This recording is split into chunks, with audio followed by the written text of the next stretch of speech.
امامہ نے ذرا تیش بھرے انداز سے کہا، او مغرور انسان، اگر تمہارے بس کی بات ہوئی تو تم ضرور کرو گے، لیکن یاد رکھو کہ خدا مظلوموں کا حامی ہے۔ اس نے ان نیک دل اور خدا ترس لوگوں کو ستم زدوں کی امداد کے لیے اس ملک میں بھیجا ہے۔ تدبیر نے حکار سے کہہ کر لگا کر لوٹتے ہوئے کہا، اب تم دیکھنا اپنے حمایتیوں کا بھی انجام کیا ہوتا ہے۔ امامہ نے اس سے دیکھتے ہوئے کہا، تدبیر ایک بات بتاتے جاؤ۔ تدبیر نے اس کی طرف گھومتے ہوئے کہا، کیا؟ مامن نے غم زدہ لہجے میں دریافت کیا، میری بیٹی کہاں ہے؟ تدبیر نے بڑے غصے کے انداز سے جواب دیا، وہ میرے خاص خیمے میں موجود ہے۔ ہم نے اب تک اس کی عزت کی ہے اور اسے آرام سے رکھا ہے، مگر اب اس کی انتہائی ذلت کی جائے گی، اسے سخت تکلیف دی جائے گی۔ امامن نے کہا، ہاں اگر تم زندہ رہے تو۔ تدبیر لوٹ گیا، اس نے کوئی جواب نہ دیا۔ طارق چونکہ اس کی گفتگو سمجھ تو نہیں رہے تھے، سن رہے تھے، اس لیے انہیں الجھن سی ہو رہی تھی اور باتیں معلوم کرنے کا اشتیاق بڑھتا جا رہا تھا۔ جب تدبیر لوٹ گیا تو تب طارق نے امامن سے پوچھا، کیا گفتگو ہوئی تمہارے درمیان؟ امامن نے تمام گفتگو سنا دی۔ طارق نے کہا، وہ مغرور اور اپنے لشکر اور لشکر کے ساز و سامان پر غرور ہے اسے، لیکن یہ نہیں جانتا کہ مسلمانوں کا حامی خدا ہے اور خدا ہر مغرور تکبر کو سزا دیتا ہے۔ انشاءاللہ وہ اپنی آنکھوں سے اپنا انجام دیکھ لے گا۔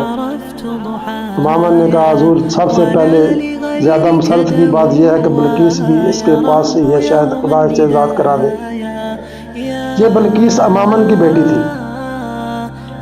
طارق نے کہا، دعا مانگو، اس میں سب کچھ قدرت کے ہاتھ میں ہے۔ اس وقت عیسائی لشکر میں طبلِ جنگ بجا۔ طارق نے سمجھ لیا کہ اب مسیحی لشکر حملہ کرنا چاہتا ہے۔ اس نے کہا، مسلمانوں، دشمن تم کو پیچھے ڈالنے کے لیے حملہ کر رہا ہے۔ یہ پہلی مہم ہے۔ اگر تم نے استقلال اور دلیر سے جنگ کر کے اس میں کامیابی حاصل کر لی تو تمہاری داد تمام اندلس میں بیٹھ جائے گی۔ خوب سوچ لو کہ تمہارے سامنے غنیم ہے اور پیچھے سمندر ہے، تمہارے پیچھے بھی موت ہے اور آگے بھی موت ہے، بھاگنے یا بھاگ کر جان بچانے کا کوئی ذریعہ نہیں ہے۔ لڑو اور موت کی لڑائی لڑو، قومی روایت کو زندہ برقرار رکھنے کے لیے لڑو اور غنیم کے ٹکڑے ٹکڑے کر کے ڈال دو، اس سارے میدان کو ان کی لاشوں سے بھر دو۔ اس مختصر تقریر کے سننے سے مسلمانوں نے جوش و غضب کا دریا اٹھا لایا۔ وہ مرنے اور مارنے پر تیار ہو گئے۔ عیسائی لشکر کے جتھے مسلمانوں کی طرف بڑھ رہے تھے۔ نہایت ضبط و انتظام کے ساتھ ان کا خیال تھا کہ وہ گھوڑوں کی سموں سے مسلمانوں کو روڑ ڈالیں گے۔ مسلمان بھی ان کے آنے کی شان سے ایسے ہی سمجھ رہے تھے، مگر ان پر بالکل بھی ہراس طاری نہ تھا۔ وہ نہایت استقلال اور اطمینان سے کھڑے انہیں بڑھتے ہوئے دیکھ رہے تھے۔ جب وہ زیادہ قریب آ گئے تب طارق نے رک رک کر 3 نعرے لگائے۔ تیسرے نعرے کے بعد مسلمانوں نے مل کر اللہ اکبر کا بہت زور مارا لگایا۔ اس نعرہ کی پرہیبت آواز تمام میدان میں گونج اٹھی۔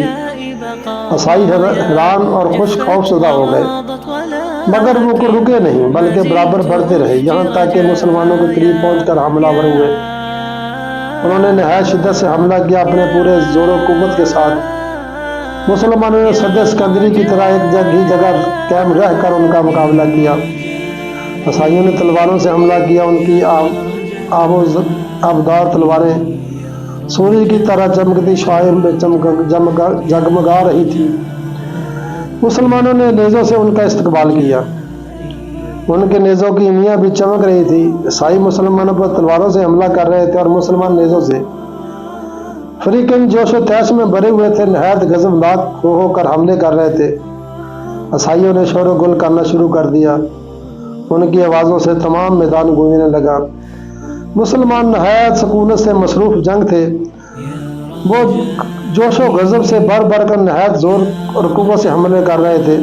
ان کے نیزے قہر آلود سرت سے اپنے کام میں مشغول تھے۔ وہ زیادہ تر گھوڑوں کو نیزوں سے نشانہ بنا رہے تھے۔ جس گھوڑے سے نیزہ لگتا وہ گھبرا کر کھڑا ہو جاتا اور جوجلی لے کر سوار کو نیچے ڈال دیتا تھا۔ جو سوار اپنے ایک دفعہ نیچے گر جاتا اسے پھر اٹھنا نصیب نہ ہوتا۔ اول تو گھوڑوں کے سمے ہی اسے کچل ڈالتے، اگر کوئی سخت جان اٹھ کر کھڑا بھی ہونے لگتا تو مسلمانوں کو نیزے اسے چھید چھید کر دیتے تھے۔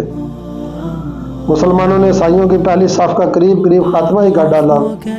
اب دوسری صف پر حملہ کر کے اسے بھی الٹنے کی کوشش کرنے لگے۔ عیسائی انہیں روک ڈالنا یا قتل کر دینا چاہتے تھے۔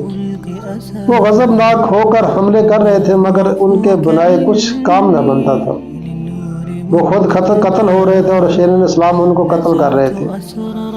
رفتہ رفتہ فریقین کی صفیں درم برم ہو گئیں۔ مسلمان عیسائیوں میں اور عیسائی مسلمانوں میں گھس گئے۔ نیز جو جہاں پہنچ گیا وہیں لانے لگا۔ اس وقت نہایت خون ریز جنگ شروع ہو گئی۔ اب مسلمانوں نے بھی تلواریں کھینچ لی اور نہایت جوش و خروش سے حملے شروع کر دیے تھے۔ خون آلودہ تلواریں دور دور تک اٹھ اٹھ کر جھک رہی تھی، خون کے فوارے ابل رہے تھے، ہاتھ پیر سر اور دل کٹ کٹ کر گر رہے تھے، مجروح چلا رہے تھے، گھوڑے انہلا رہے تھے، عیسائی گول شور و غوغا مچا رہے تھے۔ ان کی آوازوں نے اس قدر شور و پیدا کر رکھا تھا کہ کان پڑی آواز تک نہ سنائی دیتی تھی۔ چونکہ عیسائی شرن اسلام کا خاتمہ کرنا چاہتے تھے اس لیے وہ تمام خیموں سے باہر نکل آئے تھے اور سب کے سب مسلمانوں پر ٹوٹ پڑے تھے، گویا خیمے بالکل خالی رہ گئے تھے۔ امامن ایسے ہی موقع کی تلاش میں تھا۔ وہ بلقیس کو چھڑانے کے لیے عیسائیوں کی نظروں سے بچتا ہوا خیمے کی طرف چلا۔ جب وہ میدان جنگ کے آخری کنارے پر پہنچا تو اسے ایک مسلمان کھڑا ہوا ملا جو اپنے کپڑے نچوڑ رہا تھا، جو ان کا نام اسماعیل تھا۔ انہوں نے اتنے عیسائیوں کو قتل کیا تھا کہ ان کے دامن تک خون میں تر ہو گئے تھے، پورے کے پورے کپڑے خون میں تر ہو گئے تھے۔ اسماعیل نوجوان شیر دل اسلام بہادر تھا۔ امامہ نے ان کے قریب پہنچا۔ اس نے کہا، بہادر نوجوان، کیا تم میری مدد کرو گے؟ اسماعیل نے کہا، ضرور، مگر ابھی جنگ ہو رہی ہے، ذرا ٹھہر جاؤ، میں ان کا ناقصوں کی اچھی طرح قتل کر لوں۔ امامہ نے کہا، مگر میری مدد کا موقع یہی ہے۔ اسماعیل نے کہا، کیا مدد چاہتے ہو تم؟ امامہ نے کہا، میری لڑکی تنویر کے خیمے میں ہے جسے وہ زبردستی مجھ سے چھین کر لے گیا ہے، میں اسے آزاد کرانا چاہتا ہوں۔ اسماعیل نے کہا، ابھی ذرا صبر و تحمل سے کام لو، جنگ ختم کر لینے دو۔ امامہ نے آج سے کہا، یہی موقع ہے، خدا کے لیے میری مدد کرو۔ تمہارے اولاد نہیں ہے کیا؟ اس لیے کہ تم باپ کی محبت کا حال نہیں جانتے۔ اسماعیل کو اس پر بڑا ترس آ گیا۔ اس نے کہا، اچھا چلو۔ دونوں چلے مگر ذرا تیزی سے قدم بڑھا کر جو عیسائی کے خیموں میں پہنچ گئے، اس خیمہ پر پہنچے جو سب سے زیادہ شاندار تھا۔ دونوں خیمہ کے اندر گھس گئے۔ انہوں نے دیکھا کہ بلقیس ریشم کے مضبوط ڈوروں سے بندھی ہوئی ایک کچھ پر پڑی ہے۔ مامن اسے دیکھتے ہی دوڑا اور اس نے کہا، آہ میری بیٹی۔ بلقیس نے اٹھنے کا ارادہ کیا مگر وہ ایسی بری طرح جکڑی ہوئی تھی، نہ اٹھ سکی۔